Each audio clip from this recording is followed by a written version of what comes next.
மக்கள் இன்று பெரிய தீர்ப்பை கொடுத்திருக்கிறார்கள். வெற்றி பெற்றவர்களுக்கு எனது வாழ்த்துகள். அதே நேரத்தில் இந்த தோல்வியெல்லாம் எங்களது மக்கள் பணியை எந்த விதத்திலும் பாதிக்காது.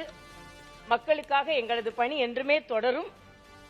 தேர்ந்தெடுக்கப்பட்டவர்கள் மக்களுக்கான பணியை சிறப்பாக செய்ய வேண்டும் என்று எனது வாழ்த்துக்களை நான் தெரிவித்துக் கொள்கிறேன். அதிமுகவோடு ஒப்பிடும்போது தாவேகா ஒரு புதிய கட்சி. தாவேகாவுக்கு மக்கள் விருப்பம் தெரிவித்து வாக்களித்து செஞ்சிருக்காங்க. குறிப்பா விஜய்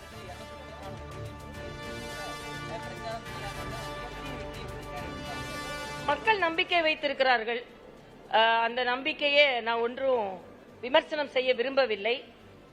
நம்பிக்கை வைத்து வாக்களித்திருக்கிறார்கள். அந்த நம்பிக்கையை அவர் காப்பாற்றுவார் என்ற எண்ணம் எனக்கு இருக்கிறது. அதே நேரத்தில் தோல்வி அடைந்த அரசியல் கட்சிகள், வேட்பாளர்கள் யாரும் கவலை அடைய வேண்டாம். இது அரசியலில் சில பேர் வெற்றி பெறலாம், சில பேர் தோற்கலாம். ஆனா அவர்கள் என்ன பணிக்காக அரசியலில் இருக்கிறார்களோ அந்த பணியை தொடர்வதுதான் இயற்கை. என்னை பொறுத்த வரைக்கும் அதுதான்.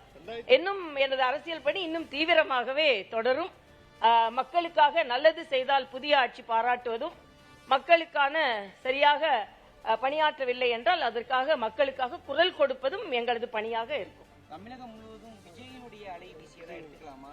ஏன்னா ஒரு முதலமைச்சரே கொளத்தூர் தொகுதியில தோல்வியை சந்திக்கக்கூடிய ஒரு சூழலுக்கு தள்ளப்பட்டிருக்கிறார். விஜய் அலை என்று சொல்வதா இல்லென்றால் திமுக வெறுப்பு அலை, எதிர்ப்பு அலை என்று சொல்வதா என்பதையும் நம்ம சிந்திக்க வேண்டும்.